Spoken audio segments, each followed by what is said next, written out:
ఉమ్మడి రాష్ట్రంలో సంక్షేమ పథకాలకు పెద్దపీట వేసి రాష్ట్ర ప్రజల గుండెల్లో చిరస్థాయిగా నిలిచిపోయిన వ్యక్తి స్వర్గీయ డాక్టర్ వైఎస్ రాజశేఖర రెడ్డి అని మక్తల్ ఎమ్మెల్యే వాకిటి శ్రీహరి కొనియాడారు.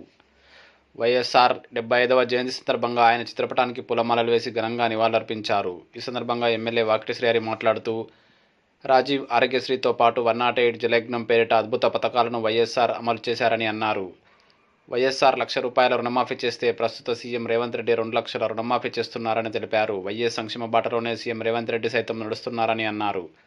వైఎస్ఆర్ జీవితాంతం కాంగ్రెస్ పార్టీ కోసమే పనిచేశారని గుర్తు చేశారు. కార్యక్రమంలో నేతలు లక్ష్మారెడ్డి, కట్టా సురేష్ గుప్తా, మండల అధ్యక్షుడు గణేష్ కుమార్, మాగనూరు మండల అధ్యక్షుడు ఆనంద్ గౌడ్, చంద్రకాంత్ గౌడ్, కొల వెంకటేష్, గడ్డంపల్లి హనుమంతు, కావల్ తాయప్ప, శ్రీనివాసరెడ్డి, గంగాధర్ గౌడ్, శంషుద్దీన్, బోయ వెంకటేష్, కట్టా వెంకటేష్, ఫయాజ్, రహీం పటేల్, షాలంబీన్ ఉమర్, నాగరాజు, కావల్ రాజేందర్, సందపు వెంకట్రాములు, ఓబ్లేష్, సురేందర్ గౌడ్ తదితరులు పాల్గొన్నారు. 104 అయితేనేమి 108 అయితేనేమి లేదా గుండె నొప్పితో బాధపడుతున్నటువంటి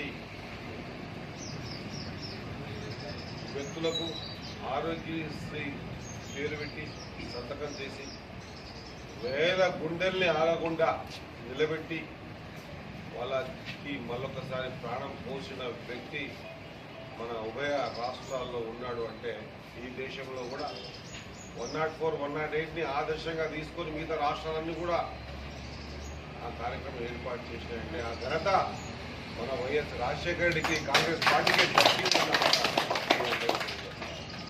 అందుకే ఈ మధ్య ప్రతి ఒక్కరు అంటా ఉన్నారు మళ్ళా తెలంగాణకు మళ్ళొక రాజశేఖర రెడ్డి వచ్చారు మన రేవంత్ రెడ్డి గారు. కాంగ్రెస్ పార్టీ మాత్రమే ఈ దేశంలో ఈ రాష్ట్రాల్లో పేద మంది గురించి ఆలోచన చేసే పార్టీ. 15 ఆగస్టు లోపల మనం 2 లక్షల రుణమాఫీ చేస్తామని చెప్పాం. ఆనాడు రాజశేఖర రెడ్డి గారు ₹1,00,000 రుణమాఫీ చేసి రైతు ముఖంలో ఏది సంతోషం చూశాడో ఇప్పుడు ప్రతి రైతు కూడా 2 లక్షల రుణమాఫీతో 15 ఆగస్టు లోపలే రుణమాఫీ ఇచ్చి సంతోషం చూడబోతా ఉన్నాం. పేదోడికి సాయం చేసే మార్గమే రాజశేఖర మార్గం. ఇప్పుడు అదే మార్గం నడుస్తున్నటువంటి రేవంత్ రెడ్డి గారి ఆలోచన విధానాన్ని మనమందరం కూడా ముందుకు తీసుకుపోవాల్సిన అవసరం ఉందని తెలియజేసుకుంటూ